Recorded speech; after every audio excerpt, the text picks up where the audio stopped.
بسم اللہ الصلاۃ والسلام علی رسول اللہ صلی اللہ علیہ وآلہ وسلم۔ السلام علیکم ورحمۃ اللہ وبرکاتہ۔ گزشتہ اسباق سے ہم کسی اسم کے عدد کے بارے میں پڑھ رہے ہیں۔ اب تک ہم کسی واحد اسم کو تثنیہ اور جمع بنانا سیکھ چکے ہیں۔ آج ہم عدد کا بقیہ حصہ پڑھیں گے۔ آج کے سبق میں ہم جمع کی اقسام کے بارے میں جانیں گے۔ جمع کی دو اقسام ہیں، جمع سالم اور جمع مکسر۔ جمع سالم ایسا اسم جس کا واحد سے جمع بنایا جائے تو وہ اپنی شکل برقرار رکھ سکے، جمع سالم کہلاتا ہے۔ کسی اسم کی جمع سالم بنانے کا ایک مخصوص قاعدہ ہے جو ہم پچھلے سبق میں پڑھ چکے ہیں۔ مسلمن، اس کی جب جمع بنائی جائے تو یہ بنے گی مسلمون۔ مسلمن کے تمام حروف مسلمون میں اسی ترتیب سے ہیں جس ترتیب سے مسلمن میں ہے، لہذا ایسا اسم جسے جمع بناتے ہوئے اس کے حروف اپنی شکل برقرار رکھیں اسے جمع سالم کہا جاتا ہے۔ جمع سالم کی ایک اور مثال ہے کافرون، اس کی جمع بنائی جائے تو یہ ہوگی کافرون۔ اس قاعدے کے بارے میں ہم پچھلے سبق میں بڑی تفصیل سے پڑھ چکے ہیں۔ امید رکھتا ہوں اس کی مشق کرتے ہوئے آپ اسے اچھی طرح سے سمجھ چکے ہوں گے۔ جمع کی اگلی قسم ہے جمع مکسر۔ مکسر کا مطلب ہے ٹوٹا ہوا۔ جب کسی واحد اسم کو جمع بنایا جائے تو اس کے حروف اپنی شکل برقرار نہ رکھ پائیں، ایسی جمع کو جمع مکسر کہا جاتا ہے۔ اس کی مثالیں ہیں، واحد اسم ہے ولدن، جب اس کی جمع بنائی جائے تو یہ ہوگی اولادن۔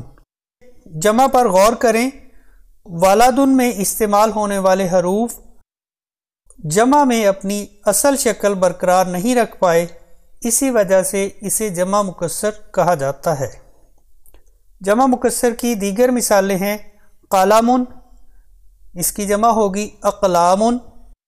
اس میں بھی قلم میں استعمال ہونے والے حروف جمع میں اپنی شکل برقرار نہیں رکھ پائے، اسی وجہ سے اسے جمع مکسر کہا جاتا ہے۔ اس کی اگلی مثال ہے کتابن، اس کی جمع بنائی جائے تو یہ ہوگی کتبن۔ یاد رکھیے، جمع مکسر بنانے کا کوئی خاص قاعدہ نہیں ہے۔ وہ اسم جس کی جمع مکسر بنتی ہو اس کی جمع معلوم کرنے کے لیے ہمیں لغات کا سہارا لینا ہوگا۔ اب ہم جمع مکسر کے چند اوزان اور ان کی مثالوں کا مطالعہ کرتے ہیں۔ جمع مکسر کا وزن ہے افعال۔ اس وزن کی مثالیں ہیں، اسم ہے قلم، اس کی جمع ہوگی اقلام، شخص اشخاص، افق آفاق، سبب اسباب، وقت اوقات، اذن آذان، ثقل اثقال، ذکر اذکار۔ یہ تمام جمع مکسر کی مثالیں ہیں۔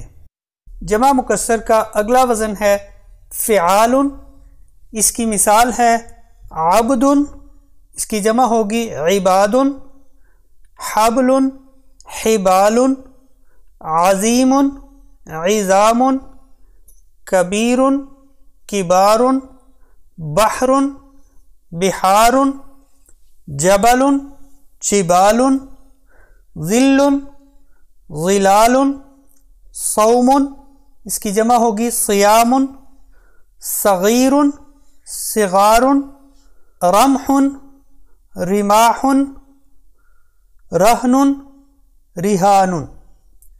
یہ تو تھی جمع مکسر فعال کے وزن پر آنے والے اسماء کی مثالیں۔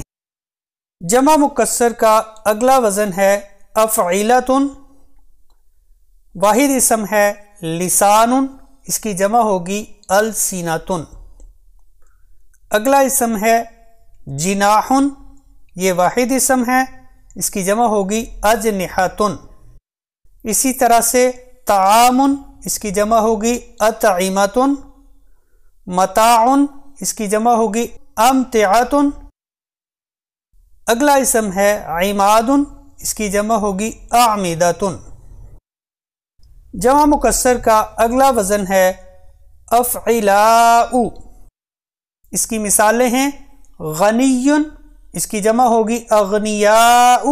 اگلا اسم ہے ولی، اس کی جمع ہوگی اولیاء۔ حبیب، اس کی جمع ہوگی احباء۔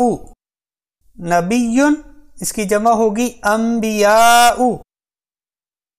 شقی، اس کی جمع ہوگی اشقیاء۔ جمع مکسر کا اگلا وزن ہوگا فعول، اس کی مثالیں ہیں قلب، جمع ہوگی قلوب۔ نجم، واحد اسم ہے، اس کی جمع ہوگی نجوم۔ رجم، اس کی جمع ہوگی رجوم۔ شاہد کی جمع ہوگی شہود۔ اجر کی جمع ہوگی اجور۔ ذنب، واحد اسم ہے، اس کی جمع ہوگی ذنوب۔ سقف، اس کی جمع ہوگی سقوف۔ وجہ، اس کی جمع ہے وجوہ۔ نفس کی جمع ہے نفوس۔ رأس، واحد اسم ہے، اس کی جمع ہوگی رؤوس۔ شغل، یہ واحد اسم ہے، اس کی جمع ہوگی شغول۔ جمع مکسر کا اگلا وزن ہے فعلاء، اس کی مثالیں ہیں شاعر، شعراء، حکیم، حکماء، علیم، علماء، وزیر، وزراء۔ جمع مکسر کا اگلا وزن ہے فعل، اس کی مثالیں ہیں واحد اسم ہے طریق، اس کی جمع ہے طرق۔ اگلا اسم ہے صابر، اس کی جمع ہوگی صبر۔ اسد، اس کی جمع ہے اسد۔ دثار، اس کی جمع ہوگی دسر۔ کتاب، اس کی جمع ہے کتب۔ سریر، اس کی جمع ہوگی سرر۔ رسول، اس کی جمع ہے رسول۔ یہ تو تھے جمع مکسر کے اوزان۔ آپ اوپر بیان کیے گئے تمام اسماء اور ان کی جمع معانی کے ساتھ زبانی یاد کیجیے۔ مذکورہ بالا جمع مکسر کے اوزان کے علاوہ اور بھی اوزان ہیں، ہم نے صرف چند اور عام استعمال ہونے والے جمع مکسر اوزان کا مطالعہ کیا۔ اب یہاں پر ایک سوال پیدا ہوتا ہے کہ کون سے اسماء کی جمع سالم بنے گی اور کون سے اسماء کی جمع مکسر بنے گی۔ ایسے اسماء جو اس میں ذات ہوں ان کی جمع مکسر بنے گی، اور ایسے اسماء جو اس میں صفت ہوں ان کی جمع سالم بنے گی۔ اس میں ذات ایسا اسم جو کسی چیز، جگہ یا شخص کا نام ہو، اس میں ذات کہلاتا ہے، مثلا کرسی، کتاب، لڑکا وغیرہ۔ اس میں صفت وہ اسم جو کسی اس میں ذات کی کیفیت کو بیان کرے، اس میں صفت کہلاتا ہے۔ اس کے ساتھ ہی اسم کے عدد کا موضوع پایہ تکمیل تک پہنچا۔ آپ سے التماس ہے ان اسباق میں استعمال ہونے والے قواعد کو سمجھیں اور ان میں آنے والے عربی کے نئے الفاظ کو معانی کے ساتھ یاد کیجیے، اور آخر میں کتاب میں عدد کے بعد آنے والی مشق کو حل کیجیے۔